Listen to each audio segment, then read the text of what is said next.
Hello guys, कैसे हो आप लोग। तो आप देख रहे हो नीतीश के साथ एक और घटना। तो ये घटना फूटों की नहीं है, ये घटना हमारे शिव जी की है। तो ये घटना बहुत ही रोमांचक होने जा रहा है। तो चलिए इस घटना की ओर हम चलते हैं। तो पहले तो हम आपको हैप्पी शिवरात्रि कहते हैं। और अगर आप शिव जी के एक भक्त हैं तो इस चैनल को सब्सक्राइब जरूर करें ऐसे ही कुछ घटनाओं के लिए। तो चलिए जरा देर न करते हुए हम इस घटना को जारी रखते हैं। तो ये घटना शिव जी और विष्णु के बीच एक प्रलयकारी युद्ध के बारे में है।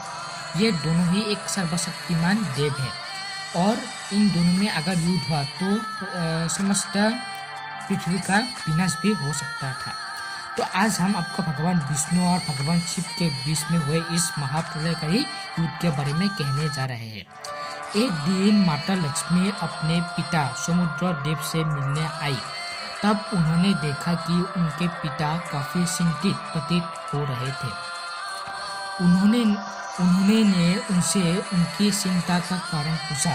तब समुद्र देव ने कहा कि पुत्री, मैं तुम्हारे लिए अति प्रसन्न हूँ कि तुम्हारा विवाह श्री हरि कृष्ण के साथ हुआ है, लेकिन तुम्हारे पास बहनें शुभेशी, सुकेशी, समीशी, सुमित्रा और बेधा भी मन ही मन विष्णुदेव को अपना पति मान चुकी है और उनके पानी के लिए कठोर तपस्या कर रही है। ये बात सुनकर माता लक्ष्मी भी अत्यंत चिंतित हो गई और वैकुंठ धाम वापस आ गई।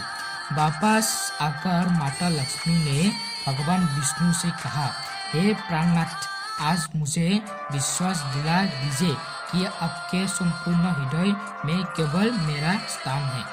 भगवान विष्णु ने कहा, देवी, आप इस सत्य से अनभिन्न नहीं है कि मेरे हृदय के आधे भाग में केवल महादेव है और मैं ये कैसे कह दूं कि मेरे संपूर्ण हृदय में आप है। इस पर देवी लक्ष्मी ने कहा, तो फिर शेष आधा भाग तो मेरे लिए होना चाहिए। भगवान विष्णु ने कहा, देवी, मैं जगत का पालनहार हूँ। शेष आधे भाग में मेरे अनेक भक्त जो मुझे प्रिय है, ये संसार जो मुझे प्रिय है, ये सब भी मेरे हृदय के आधे भाग में आपके साथ रहते हैं। देवी लक्ष्मी ने कहा, ये संसार मुझे भी दिया है स्वामी, किंतु मेरे हृदय में केवल आप है। मुझे आपका प्रेम संपूर्ण स्वरूप में ही चाहिए। यदि ये संभव नहीं है तो आप मुझे अपने हृदय से निकाल दीजिए। यहाँ दूसरी तरफ देवी लक्ष्मी की 500 बहनें तपस्या में सफल हुई और भगवान विष्णु ने पटल लोक आकर उन्हें दर्शन दिए और मनोवांछा वरदान मांगने को कहा। तब उन 500 बहनों ने ये मांगा कि भगवान, आप हम 500 बहनों के पति बन जाए और आपकी सारी स्मृतियों को और इस संसार को भूलकर उनके साथ ही पाताल लोक में वास करें। भगवान विष्णु ने उन्हें तथास्तु कहा और उनके साथ ही पाताल लोक में वास करने लगे। भगवान विष्णु के चले जाने से संसार का संतुलन बिगड़ने लगा। माता लक्ष्मी भी बहुत व्याकुल हो गई और भगवान शिव के पास गई। वो माता पार्वती ने उनसे कहा, हे देवी, भगवान विष्णु को जगत पालक है, आप उनसे ये आशा कैसे रख सकती है कि उनके संपूर्ण हृदय में केवल आप ही स्थान है, आपका ही स्थान है। मेरे पति महादेव के हृदय में भी भगवान विष्णु हैं और उनके समस्त भक्तों के साथ मैं भी हूँ और मैं इस बात से खुश हूँ कि उनके हृदय में मेरा एक विशेष स्थान है। ये बात सुनकर देवी लक्ष्मी को अपनी भूल का एहसास हुआ। भगवान शिव ये देखकर अत्यंत दुखी हुए। सृष्टि के संतुलन को पुनः स्थापित करने के लिए और भगवान विष्णु को पाताल से वापस लाने का निश्चय किया। उन्होंने वृक्ष नवटर लेकर पाताल लोक पर आक्रमण कर दिए। उन्हें देखकर भगवान विष्णु अत्यंत क्रोधित हुए और महादेव के सामने आ गए और उन दोनों में एक बहुत तरह का युद्ध शुरू हो गया। भगवान विष्णु ने महादेव पर अनेकों अस्त्रों से प्रहार करना आरंभ कर दिया।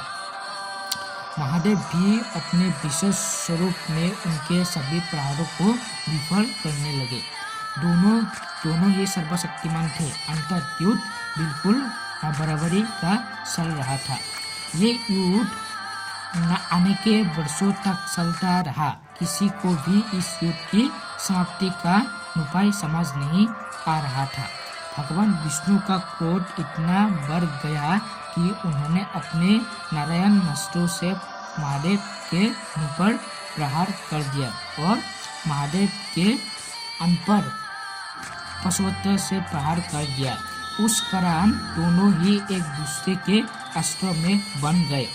यह सब देखकर गणेश जी माता लक्ष्मी की उन 500 बहनों के पास गए और बोले, हे भगवान विष्णु और भगवान शिव दोनों के एक दूसरे के अस्त्र में बन गए हैं। यदि भगवान विष्णु की स्मृति वापस नहीं आई तो ये दोनों अंत काल तक ऐसे ही बंधे रहेंगे और इस समस्त सृष्टि का सर्वनाश हो जाएगा।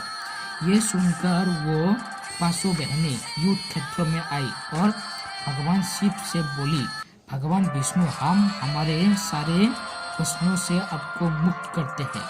उनके बसन से मुक्त होते ही भगवान विष्णु की सारी स्मृति वापस आ जाती है और फिर उन्होंने भगवान शिव को अपने अस्त्रों से बंधन से मुक्त कर दिया। भगवान शिव ने भी उन्हें मुक्त कर अपने साकार रूप में आ गए और फिर भगवान शिव और भगवान विष्णु को लेकर वैकुंठ आ गए। तो ये ही एक छोटी सी कहानी थी गाइस। अगर आपको अच्छी लगे तो लाइक एंड सब्सक्राइब जरूर कर देना। अगर आप शिव जी के भक्त हो तो सब्सक्राइब तो जरूर कर देना। तो मिलते हैं ऐसा ही और लोकनाथ कहानी की ओर।